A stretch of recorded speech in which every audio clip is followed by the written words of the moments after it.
It's like we have to go to 16 different websites and look at all these every property manager in town has their own website. They're exhausted. The voice you just heard was Tracie Barmann. Tracie spent over 15 years in the banking industry, but always had an interest in real estate. This led her to become a partner in a real estate brokerage for a stint, and eventually led her to starting a company called Sharing Spaces. Sharing Spaces is a local business that places people who are looking for a place to live with someone who has a space for rent. The twist is that Tracie and her company help to connect people in a little different way. She's focused on increasing the return on investment for the landlord and simultaneously bringing more value to the resident. In today's show, we discuss Tracie's transition from the banking world to becoming the owner of a startup. We discuss the benefits that her company provides to landlords and tenants, and we talk about some of the advice, books, habits, and resources that she credits with her success as a business owner. So stay tuned for a great discussion with Tracie Barmann. Welcome back to the Our 2 Cents podcast, the show where your local professionals sit down with an array of guests to hear their story and impart some wisdom for both business and life-improving skills. This is your place to hear business and community leaders discuss relevant topics that matter to you. And welcome to the show today. My name is Scott Hansen, and before we get started, I want to remind you to check out our past shows by searching the Our 2 Cents podcast on whatever podcast player you prefer to use. For example, our last show with Bakersfield's own Joe Peters, episode number 110, was a great show and certainly worth the listen. And check out our Instagram page at Our 2 Cents Podcasts to stay up with all the latest here at the Our 2 Cents podcast headquarters. Tracie. Hi, Thank Scott. you very much for being here today. We're excited to have you. Thank you. I'm excited to be here. I'm excited to talk about your business, about Sharing Spaces, about so many things. I've known you for quite a while now, and I remember when Sharing Spaces was kind of coming about and how a lot of that started for you. So I want to get into all that, but even before that, you had a completely different life and another career, and you made some big decisions that had you go the direction of Sharing Spaces. So maybe we can start there, and you can kind of talk about what led you to this and what were you doing before this idea and this business ever came about? Okay. Well, most of my background is in banking. I spent almost 17 years. Sometimes I say 15 plus years. Sometimes it's 17 plus years. Depends on what day you ask me. But I was in personal banking, business banking, lending. Everything banking is kind of what my background is. So I love small business. I love business owners. I have a strong heart for them, probably because of my own experiences. It was actually, and I'd say in between being a personal banker and a business banker, I co-owned a real estate franchise. So you had some exposure to real estate. I did. And so when you co-owned it, were you in the licensed role there and ownership, or were you just ownership? I guess a little bit more background is I grew up with a family in real estate, not in Bakersfield. And so I always knew I wanted to get into real estate, but I found myself after college, after going to CSUB, found myself in banking. And then an opportunity came up where my soon-to-be partner at that time asked me that he had his broker's license, and he asked me if I wanted to co-own a franchise with him. And I said, absolutely. So it was a Help You Sell franchise and was an amazing experience. Real estate's funny like that. I have had my broker's license, long to admit now, since late 90s. And a few times I got a little bit out of real estate, got a foot out of real estate and started going in some different directions. It kept pulling me back in, and it was kind of a combination of having my license and also having contacts and people knowing me in the real estate world, but it ended up bringing me back in a few times. And thank goodness it did, because it's been a great home. But it kind of has that effect on you, doesn't it? It does. It brings you back and you grow your love for it. And each time you go in and out of it, you get both a perspective of it gets kind of deeper and deeper. And it sounds like it did that for you as well. It absolutely did. So when you were doing banking, you dealt with a lot of entrepreneurs, business owners. It seems like our community is really strong in business owners, in that business owner kind of mentality and the drive to open businesses. So did you see a lot of people who were well established or just getting started out, or the whole spectrum? I'd say the whole spectrum. When I went back into banking and I was a business banker for a large bank, I was on the ground floor with opening up business checking accounts and a lot of small business, a lot of brand new businesses, coming to me, what do I need to open up my first account? What do I need to get started? I actually found myself pointing them in a lot of directions to bookkeepers, and because a lot of them really didn't know what to do and they didn't have those advisors in place. And eventually it turned into, I saw that more and more as I went out and was developing my relationships in the community and my centers of influences, I wanted to be with a bank that had more of a lending desire. And so that's why I switched banks at that point and did more lending, and eventually ended up with a small community bank and lending was the focus at that point. So now at some point though, you made a decision to get out of lending and open up a business yourself. What was the driver for that? A big part of it was my passion for people. And you look around and all you hear about is the housing shortage, everything's getting more expensive. And then you start to look at, well, it's getting worse. There's going to be more and more people, and we're not really doing anything to solve the problem. And I also, the story actually kind of takes a little bit of a turn because my husband and I weren't yet married, and we were talking one day, and it's just really been in my mind of like, well, why don't more people rent out rooms?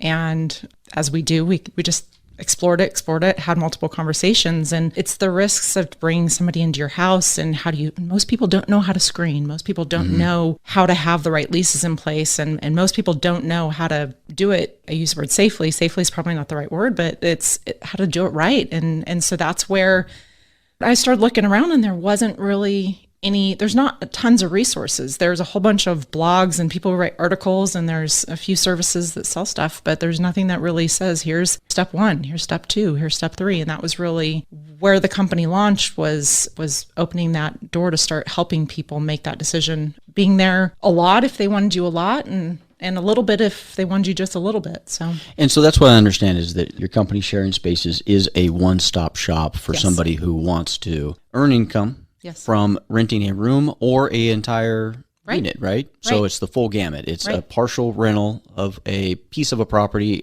all the way up to renting out 100% of a particular apartment or house. Right. We've had hosts that have rented out rooms, multiple rooms, mother-in-law quarters, master bedrooms. We've had individuals that will rent an entire furnished property with us. I'm working with landlords, property managers. I'm not in competition with property managers. Well, tell me a little bit about that, because I would, at first glance, I could see how property managers would think, oh, this is a property management firm. Yeah. Well, is it though? It doesn't sound like it is. It sounds like there's more there. I'd say we're in some ways property management for hosts, those that want to rent out a room. There's not maintenance, and I do not get involved in maintenance. I don't want to make money on that side of things. I want to focus on the people. But where I help landlords is I help them take an apartment, especially one that's in a unit in an area that's by a local college, can really benefit, but they can rent out an apartment, a 1-bedroom studio, by renting a room by a shared room or private room. Let's say you have 4 individuals in a 2-bedroom apartment. You can actually end up with 4 different leases, and they each put down their own deposits. You have their agreement with each. You get more rents, and you make it more affordable for them because they're not having to sign with 3 other people and making sure that the $1,640 rent payment gets made. They're paying their $410, putting down their security deposit, and obviously the rents are not set, and different places have different pricing, but it's an opportunity. It makes things more affordable. And it sets up a structure, and it also, an 18-year-old doesn't have a lot of experience of how to work with roommates, so it's an opportunity where somebody's kind of like in there, and I get involved occasionally because somebody's not paying their portion of the utilities. Something's not working right in the apartment. They don't know where to go to handle it with the landlord. So I actually kind of work out a lot of those bugs. But even for the landlord that really just, hey, we can do this ourselves, they can buy the leases. Let me show you how to rent by a shared room. Let me show you how to rent by a private room. Let me show you how to make more money on these units, especially if they're, like I said, by CSUB, by BC, in Fresno, by a college. Does the process typically start for you with the landlord, or does it start with the tenant? So are you have a tenant or one or more tenants that you're trying to place, or do you typically have a landlord with a vacancy and then you're doing the search process to fill that vacancy? So far, it started with the tenants because I really need to get my marketing out more to the property owners and the landlords that, hey, this is available and this is how it works. And that's kind of what I'm in the process of working on with my marketing team. But it should start more with the landlord and property manager. It should start with let's get you understanding. And also, how much do you want to use me? I mean, you can honestly buy my forms, hire me to consult you to get your team go up and going, and then just go grab me when you need me, or you can, like I've got the ones I work with right now, actually I'm part of it because there is more hand holding, there's a little bit more work involved, and there's dealing with parents. And so they like me being part of it, but it's not necessary. I mean, if you have a large team that can handle, with a little bit of training, it's not a complicated process, but it's a valuable process. And so when you work with other property managers, they're reaching out to you to try to fill a place, or Not yet, are you reaching out to them maybe because you have the tenants available that just need to find the right place to occupy? So I'm typically, I've got the tenants and I've got the tenants screened through my process, ready to match up. And then I'm looking at the marketplace and going, okay, what's available? But the real benefit to the landlord is if they go, okay, Tracie, what times of the year should I be, are you going to need properties? And that's where they're actually going to maximize their rents circumstances if they kind of if we talk ahead of time. So that's something I wanted to talk about is let's talk about the benefits to the landlord, and we'll talk about the tenant, the benefits to the occupants as well. Yeah. But to the landlord, tell me some of the benefits that a landlord would want to go this route, because they will have the hassles of maybe multiple people there and things, but maybe those aren't hassles. Maybe those are actually positives because while one of the bedrooms is moved out, the other two are still paying, for example, or things like that. So maybe talk to me a little bit about the benefits to the landlord for going this route rather than a single tenant or the typical avenues of filling a vacancy. In addition to the higher rent and higher security deposit that comes, it's less, like you said, less turnover. When it does go vacant, you're dealing with a spot that's vacant, not a whole unit that's vacant. These are students that their expectations, I'd say, are a little bit less. So, I recommend cleaning in between one moving out and one moving in, but at the same time, you're not replacing, you're not repainting, you're not replacing carpet, you're just keeping it kind of, and there is different levels of these college students. You're going to have some that they have higher expectations. So I've kind of, in my program, began working out of an A and B level. A means, most likely the parents are going to have, the co-signers are going to have higher credit scores. There's going to be more support behind them. They're also going to have higher requests. They're going to want to be in a little bit nicer unit, we'll pay more and that sort of thing, versus some that are just like, I just need to be able to afford it. Co-signer isn't as strong, but at the same time, they pay rent. And when they do need to break a lease, you're keeping a security deposit that is covering any potential losses. It's working for them because a lot of times, so we're going to go into a little bit of my passion that I'm seeing is the fact that we're not really putting together a plan for our youth of how they can afford to have a house over their head. When they're 18, and our society doesn't continue keeping our 18 and 19-year-olds in their home. And I imagine in some neighborhoods, it's even probably, less. And if somebody's wanting to go to junior college, if somebody's wanting to go to college, if somebody wants to start their life, I guess even if they're not in college, they should be able to find a place to move and not be competing with somebody that has a lot more established. There's a lot of people who are going to be homeless, not because they can't afford to pay rent for $500 a month. It's just because there's no spaces.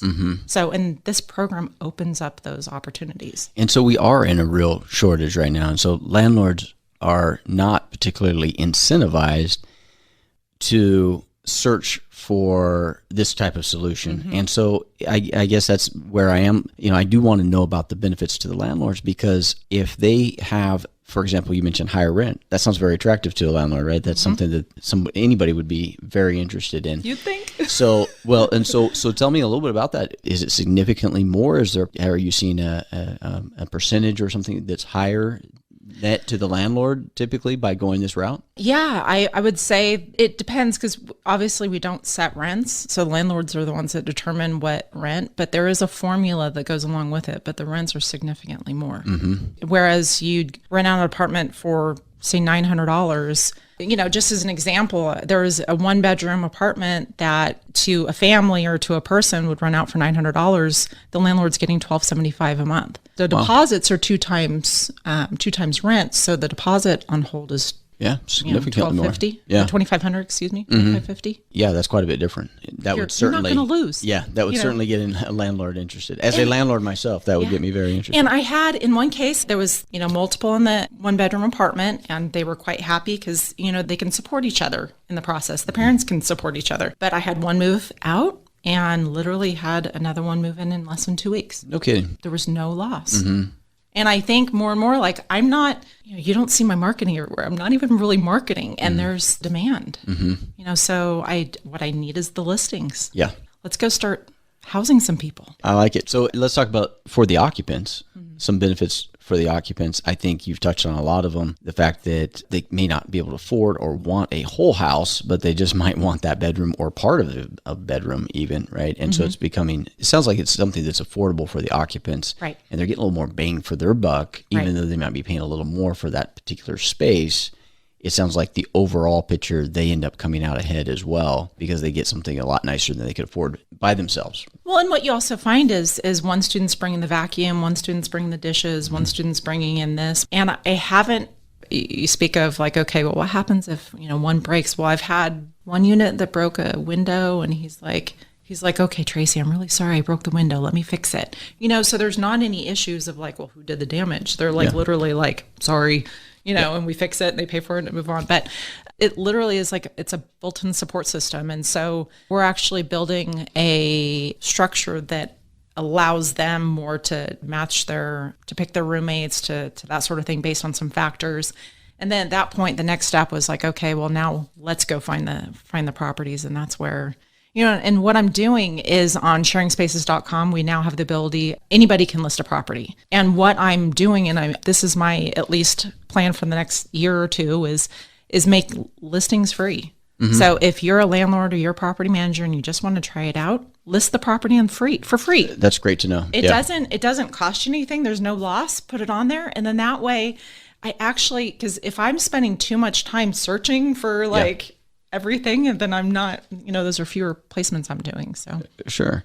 There are vacation rental sites out there. And how do you differentiate yourself, Sharing Spaces, from those vacation rental sites? Because a lot of people would say, well, I can go on to like an Airbnb, or this sounds similar to an Airbnb. It sounds like you do more than that, though. Yeah. Why my landlords or hosts, depending on what you want to call them, will choose Sharing Spaces versus Airbnb is there's screening.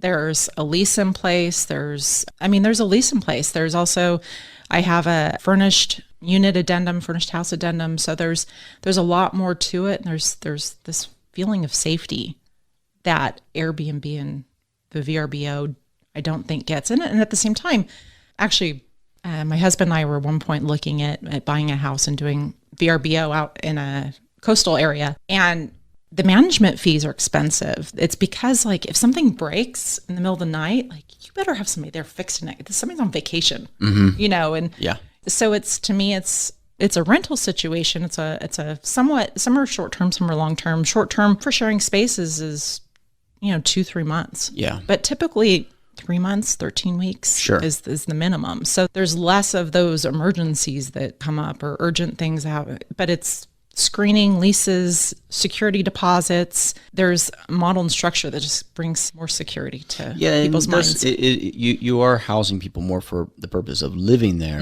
even if it is temporary in some cases, rather than vacationing there or simply staying a weekend. It occurs to me that those other sites are a lot more short-term, just almost nightly rentals, as opposed to this is a more permanent solution for that vacancy to the landlord. Right. What I'm seeing a lot of times is a hospital executive that is coming in for a 6 to a 12-month contract. Somebody that's selling a house and going to buy a new one, and they need a place for 6 months, whether it's furnished. Sometimes they want furnished but can't find one and it's unfurnished. But whether it's furnished or unfurnished, there's an opportunity there for that. The key is the flexibility. The old model was I do 1-year leases, and I'm looking for somebody to stay there for 7 years so I don't have to ever deal with them unless there's like a repair. And this is moving towards where you can actually meet the needs of a very important segment that just on a shorter period of time. It's a win-win. They're willing to pay more because it's a shorter term. At the same time, it's housing people that oftentimes have great credit, great income, so. So it sounds like it does break down to a few different categories of types of renters that are interested in this type. And you mentioned college level student type renters. This is a hot area for this. I would imagine medical, nursing, you mentioned little bit about that. I would imagine that traveling nursing and anything caregiving is probably big. Are there any other particular areas that you're seeing on the occupant side that are taking advantage of this? I would say it's anytime I bring up this, people always think traveling nurses, but there's a lot of other hospital and medical related work, HR, high level management, emergency room doctors. It's all levels. And it's not just traveling nurses. What I'm looking at right now and really trying to build the model for is I've spoken with so many companies that need help with housing their employees. And, I'm talking to one, they're like, we've got 5 corporate level employees that are in a hotel right now, and they've been there for months and they're tired of being there. There's also situations with insurance companies where there's been some fire damage and they need a family to be housed for 8 months. So there's a lot of different reasons why people want short-term. And when I say short-term, that could be 3 months, 6 months, 9 months, not a year. That's what I'm just trying to get the owners, landlords to start. The property managers, let's look at widening those criteria and then actually increase your rents. What recommendations would you have for the occupants when it comes to being successful? If they come to you looking for a place, what can they do to be successful in this and ending up in a place? You mentioned credit requirements earlier and, deposit requirements and things like that. Is that something that they need to come to you prepared with? I wod say most of the people that come to me have great credit, have great income, and they just need to find a housing. And what's funny is, and I've had this conversation over and over and over and over again and whether it's Bakersfield or some other California city, it's like we have to go to 16 different websites and look at all these every property manager in town has their own website. And then they're exhausted. It's a full-time job for them to try to find a house. Yeah. And it shouldn't be that way. The vision I have is that actually sharing spaces can be a one-stop shop for them to go. And which is why I really strongly feel that most likely I'm going to leave a level of free advertising or free listing, should I say, opportunities for those that have properties, because I want there to be a one place to go versus, because with Zillow charging and Zumper's charging and all these platforms are moving to everything to make money. Furnish Finder, there's a lot of them and they all charge, and you can only, when you've got a property that you want to find a tenant, you can only pay for so many advertising opportunities. And they're getting more and more expensive. Yeah. A lot of those started out relatively free and then very quickly ratcheted up the fees. And some of them have gotten considerably more expensive than even over the last couple of years just to list your property on. So that's definitely a consideration for a landlord as well. For me, I would like to set up and what I am setting up is a model that makes money off the other things that's not necessary. I mean, obviously, if they want to do a featured listing or they want somebody to help them input the listing, then which is typically like a host or somebody that's not tech savvy, but leave a model that's free so we have inventory that people can find in one spot. And at the same time, okay, so I'm going to Bakersfield. Now the other thing I like is, and is kind of the vision of is somebody can go, okay, I can afford $1,200 in Bakersfield. And they can see what they can afford for that. Okay, I can either get a 1-bedroom in, that's an older home, or I can get a studio and a little bit nicer, or I can get, a master bedroom in a really nice neighborhood, and they can see what they can get for their money. So that's kind of, that I think is cool. I know if it was just me and I was wanting to get a spot, I would probably choose the master bedroom in a nice neighborhood versus, living by myself, Sure. Well, and you could even start in one of the other rooms, and then when the person in the master moves out, right, you can move up. Exactly. Let's back up too a little bit, and just in the process of starting your own business, maybe you can tell us a little bit about some of the successes and struggles that you had when first getting started out, and just kind of the things, maybe the unknowns a little bit, the areas that were a little bit unexpected. And just getting your own business started. So this is my second business. So I'd say what might be a struggle for some new business owners may have not been a struggle for me this go around. Sure. But for me, it was a lot of the struggle was around the technology because I wasn't a technology expert. Yeah. Though I always did have a dream of being the CEO of a startup, but here I am. But at the same time, it's the technology, and I'm like, okay, cool. Now I've got the technology and the website's being built and the listing platform's there. And then now I need to understand marketing. And marketing's got so many different elements that you really have to understand. At one point, you're like, okay, this is who I'm going after, and this is my client.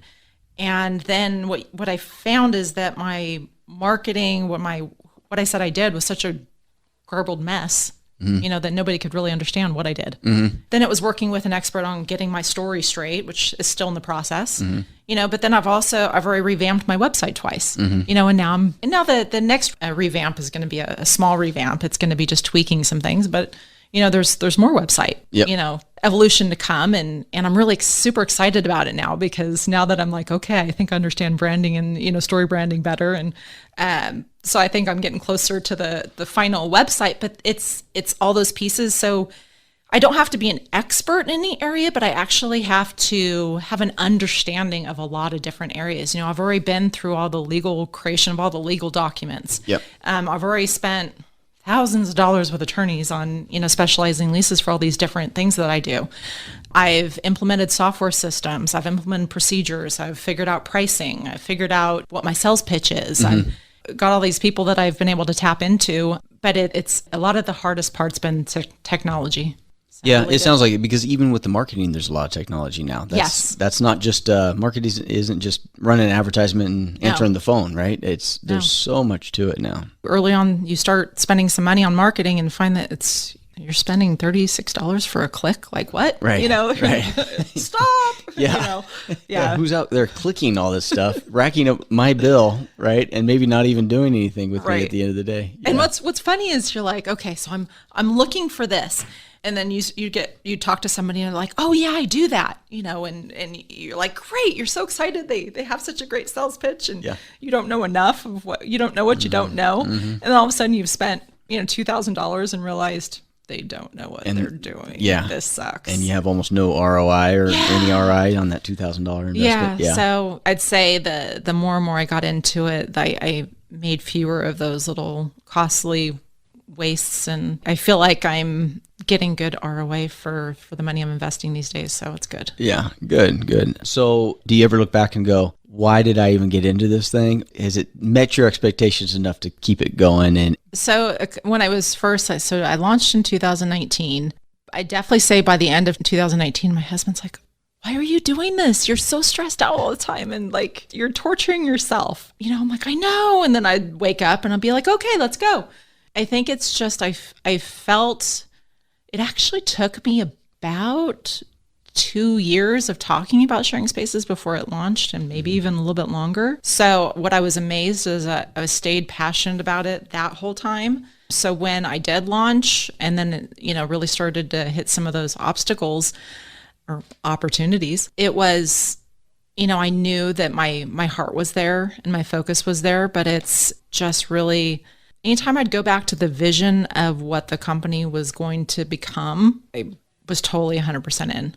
There's fewer of the struggle days, but at the same time, it's just, I go, okay, and I sit quietly and I look at the vision that I see in my head, and it's like, okay, no, I'm on track. And then especially when you start comparing like where I am today to where I was 2 years ago, right. And I go, holy cow, and how I've grown. That's the exciting thing too, how much I've grown and what I feel like I can actually take on because of that. I couldn't have gotten this experience any other way. Yeah, good. Well, if you don't mind playing along with me, I like to rapid fire a few questions before we wrap. So bear with me here. But for example, I'd love to hear a little bit of advice, or maybe some advice that you received from somebody maybe who you looked up to, or somebody who, has kind of inspired you, that you fall back on to get you through some of the entrepreneurial challenges and things that you're dealing with in this business. So our friend Sue Watson, yes. she's pretty amazing. She's full of a lot of great advice, by the way. Lots of great stuff.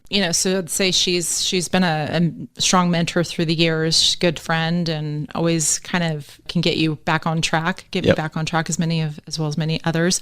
We're actually signed up to take a online class in the coming weeks, an invented life. So I think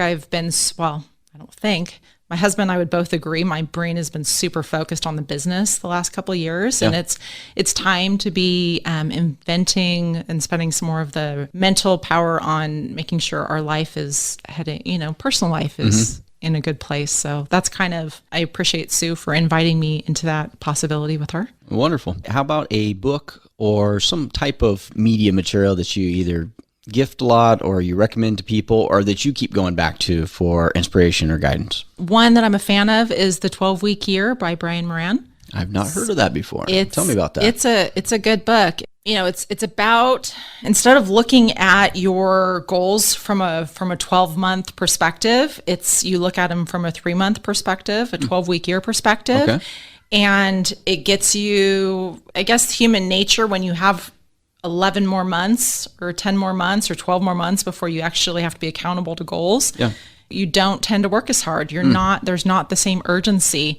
I actually did a presentation for a friend of mine and on the 12-week year on what I had, some stuff that I'd got from the book. And it was so cool because I talked to her a couple months later and she's like, one of my employees is rocking it. And I'm like, wow, what's going on with your employee? Have you asked her? And she goes, no, I haven't asked her. And so she asked her and she next time I saw her, she's like, it was the 12-week year. Her sales skyrocketed. It literally gets you really honed in on the activities, the accountability, the mindset. And one of the things that I really helped me, I don't know that's as much of a key thing for me today, but it talks about the valley of despair. And I was one of those people that I guess I thought that I was the only one in the world that would fall into struggles, despair moments. And what was really cool about the valley of despair, it's like, no, anytime you're taking on something big, hitting the valley of despair is part of the journey. It's just not everybody pushes through.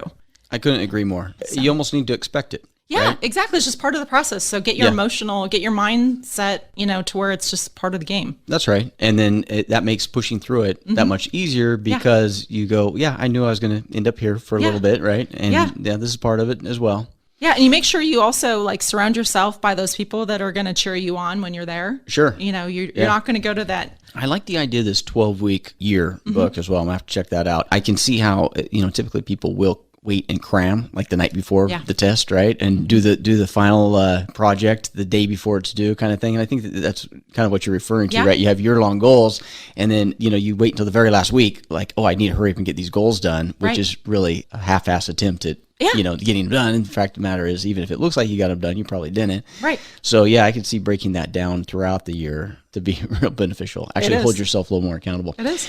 Okay, how about something that you would say you do maybe every day, every week, or in some timely manner that kind of keeps you grounded or focused on what you're doing? Some kind of habit that you'd recommend, that you do, and that you'd recommend for somebody else who's endeavoring to be an entrepreneur. So I think it's really important that we're intentional in our lives. If we're not creating our life is happening to us.